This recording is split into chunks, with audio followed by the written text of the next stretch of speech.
YouTube versus TikTok एक बहुत ही controversial topic चल रहा है, जिस पे यूट्यूब पे ही सारे यूट्यूबर्स टिकटॉकर्स को रोस्ट कर रहे हैं, टिकटॉकर्स यूट्यूबर्स को रोस्ट कर रहे हैं। तो यूट्यूबर्स और टिकटॉकर्स के बीच की जो लड़ाई चल रही है वो मैंने पढ़ा, लेकिन मैंने जो एक एंगल जो जिसके बारे में पढ़ा कि जो मुझे लगा कि हाँ भाई ये एंगल कैसे छूट गया, तो मैं आपके सामने उस एंगल को पेश करना चाहूँगा। और वो एंगल क्या है ये आपको वीडियो देखने के बाद साथ ही पता चलेगा। यूट्यूब वर्सेस टिकटॉक का, जैसे कि मैंने बताया, यूट्यूबर्स टिकटॉकर्स को रोस्ट कर रहे थे, टिकटॉकर्स यूट्यूबर्स को रोस्ट कर रहे थे। और ये मसला अपने पीक पे तब पहुंच गया जब कैरी मिनाटी है, जो एक बहुत बड़ा क्रिएटर है, यूट्यूब क्रिएटर, उसने एक वीडियो बनाया यूट्यूबर टिकटॉकर्स को रोस्ट करते हो और उसे 76 मिलियन व्यूज़ मिल गए, लाइक नॉन म्यूज़िक वीडियो। और इसके साथ उसने रिकॉर्ड बना दिया और इस वीडियो को बाद में यूट्यूब ने डिलीट कर दिया। अब इस वीडियो को डिलीट करने के पीछे का रीज़न हम सर्च करेंगे कि कैरी ने क्या कोई गलती की थी कि उसका वीडियो डिलीट किया गया। पहली बात हम ये करेंगे कि गूगल और यूट्यूब एक ऐसे देश से आते, एक ऐसी जगह से आती है, ये कंपनीज जहाँ पे फ्रीडम है, लिबर्टी है, फ्रीडम ऑफ स्पीच है। फ्रीडम ऑफ स्पीच कि आपको कोई भी बात बोलने का हक है, लेकिन देयर इज़ अ लाइन कि आप अपनी बात रख सकते हो, लेकिन उस लाइन के बियॉन्ड आप नहीं जा सकते। कि जैसे कि मैं एक कॉमन पर्सन हूँ, आप एक कॉमन पर्सन है, हम अपने बीच में चाहे कोई भी बात कर सकते हैं, लेकिन एक जो पब्लिक फिगर है वो अगर किसी से कोई बात करता है या फिर वो पब्लिक के लिए कोई चीज़ या कोई स्टेटमेंट देखता है, तो पब्लिक पे उसका इम्पैक्ट क्या पड़ेगा। जैसे कि कैरी मिनाटी कोई छोटा मोटा आदमी नहीं है, उसके फॉलोवर्स और जो सब्सक्राइबर है वो मिलियंस में है, तो उसका एक पब्लिक पे इम्पैक्ट क्या पड़ता है। आपके सामने एक क्वेश्चन प्रेजेंट करना चाहूँगा जिसमें आपको एक निष्पक्ष होके फैसला लेना पड़ेगा। आपको किसी की साइड नहीं लेनी है, आपको जो भी फैसला लेना है वो ऑनेस्टी के साथ लेना होगा। तो इसमें मैं ऑप्शन ए है कैरी मिनाटी और बी है टिकटॉकर्स। कैरी मिनाटी ने टिकटॉकर्स को रोस्ट किया, तो आपको लगेगा कि ए सही है और बी गलत है। लेकिन अगर हम बात करें, हम ज़्यादा पुराने नहीं जाएंगे, अभी कई महीनों पहले या फिर एक साल कह सकते हैं से पहले प्यूडीपाई ने ही सेम चीज़ की थी। इसमें हम ऑप्शन ए पे कैरी मिनाटी की जगह प्यूडीपाई को रखेंगे और टिकटॉकर्स की जगह इंडिया को रखेंगे, जिसमें प्यूडीपाई ने इंडिया को रोस्ट किया था और उसके खिलाफ गाली दी थी। अब इस कंडीशन में आपको लगेगा कि प्यूडीपाई गलत है और इंडिया सही है। अब हम उस कंडीशन पे दोबारा लौटते हैं जो इससे पहले हमने आपको दी थी। तो अब हो सकता है बहुत से लोगों का आंसर डगमगाएगा। अब क्योंकि हम यूट्यूब पे हैं, यूट्यूब को सपोर्ट कर रहे हैं, बहुत से लोग जो यूट्यूब वर्सेस टिकटॉक खेल रहे हैं, तो उसमें हमें निष्पक्ष होके फैसला लेना है। इसमें हमारा जो आंसर है वो दबा पड़ता है। और ये एक ह्यूमन साइकोलॉजी है कि जब हमारे ऊपर आती है तो हमें लगता है कि वीडियो डिलीट होना चाहिए, लेकिन जब वो किसी और के ऊपर है और हमें मज़ा आ रहा है तो फिर हमें लगता है ये बहुत अच्छा काम है। रोस्टिंग एक कल्चर है जिसमें, जैसे कि मैंने आपको बताया, कि थ्रू जोक्स क्रैक करके या फिर उसके कुछ वीडियोस दिखा के हम उसका मजाक उड़ाते हैं, और इट शुड बी हेल्दी। जैसे कि अगर हम बात करें ट्रिगर्ड इंसान की, तो ट्रिगर्ड इंसान एक ऐसा रोस्टर है जो कि एक हेल्दी और फैमिली फ्रेंडली चैनल है और वैसी रोस्टिंग करता है जो आप देख सकते हो।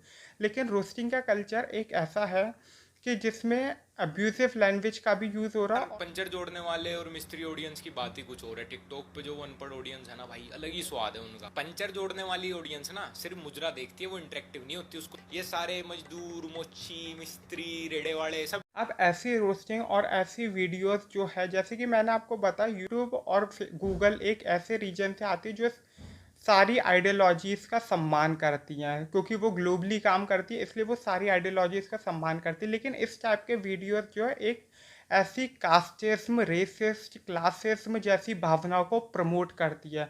अब आप ये सोचिए कि हमारे देश में कितने लॉज आए, कितने अमेंडमेंट्स आए कि सब हम पुरानी बातों को, जो हमारे डिप्रेस्ड क्लासेस है या फिर डिफरेंट डिफरेंट जो कैटेगरीज में बटा हुआ देश, उसको सिर्फ एक उसमें बांधने के लिए हमारे यहाँ एजुकेशन को इतना प्रमोट किया गया ताकि हम पुरानी सारी बातें भूल जाए जो रिचुअल्स चल रहे थे।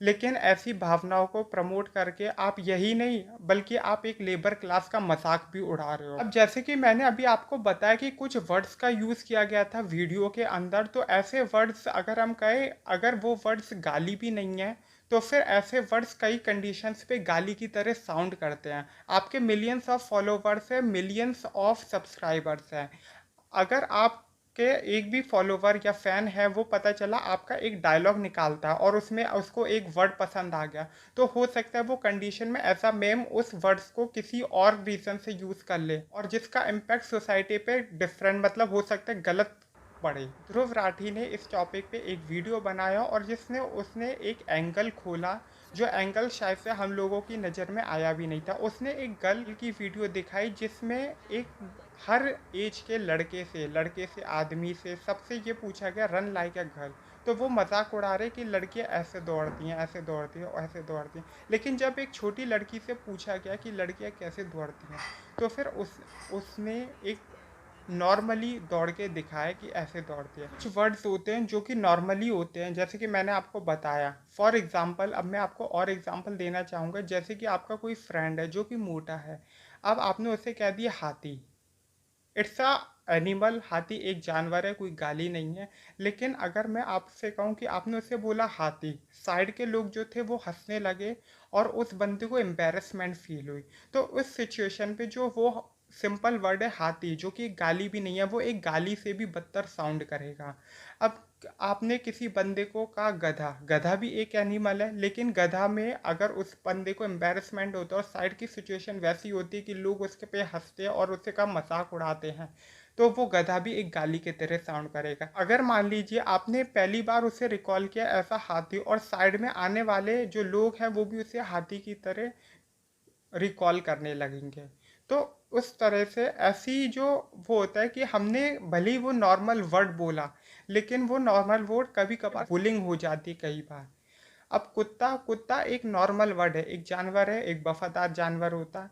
अब आपने किसी को कह दिया लेकिन वो सेम सिचुएशन है, तो वो भी एक गाली की तरह ही साउंड करेगा। अब जैसे कि आप किसी को एलजीबीटी या फिर गे लेस्बियन, ये नॉर्मल वर्ड्स है, ऐसे लोग होते हैं, ये कोई गाली नहीं है। लेकिन आप अपने वीडियो में इस टाइप के कॉमेडी या फिर आइडियाज़ या जोक्स क्रैक करते हो जिससे इस लोगों के मन में स्टीरियोटाइप्स बनते हों और वो इस कम्युनिटी का मजाक उड़ाने लगते हैं। गूगल और यूट्यूब के बारे में जैसे कि मैंने कहा कि ये एक ऐसे देश से आती है जहाँ पे फ्रीडम है, लिबर्टी है, फ्रीडम ऑफ स्पीच है।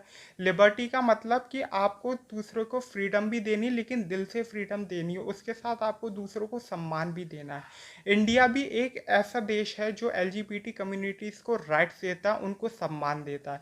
अब आप इस कंडीशन में आप उन कम्युनिटीज़ का आपने जैसे कि जोक क्रैक किया, लेकिन वो उसका प्रभाव आपने एक बंदे के खिलाफ सिर्फ जोक क्रैक किया है, एक टिकटॉकर के खिलाफ, लेकिन उसका जो प्रभाव है वो थर्ड पर्सन एलजीबीटी कम्युनिटी पे साफ पड़ा है।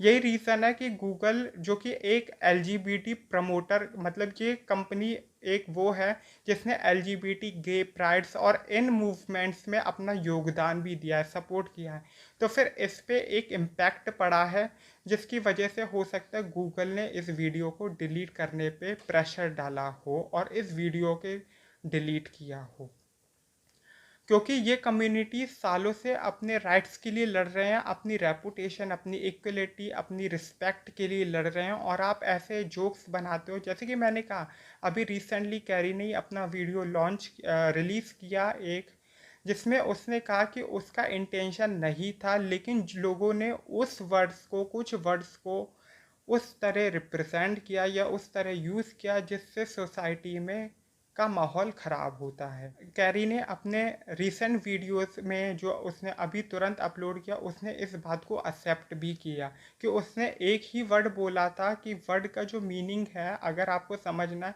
एक वर्ड 100 तरीके से साउंड करता है। सेंटेंस, स्टेटमेंट या डायलॉग को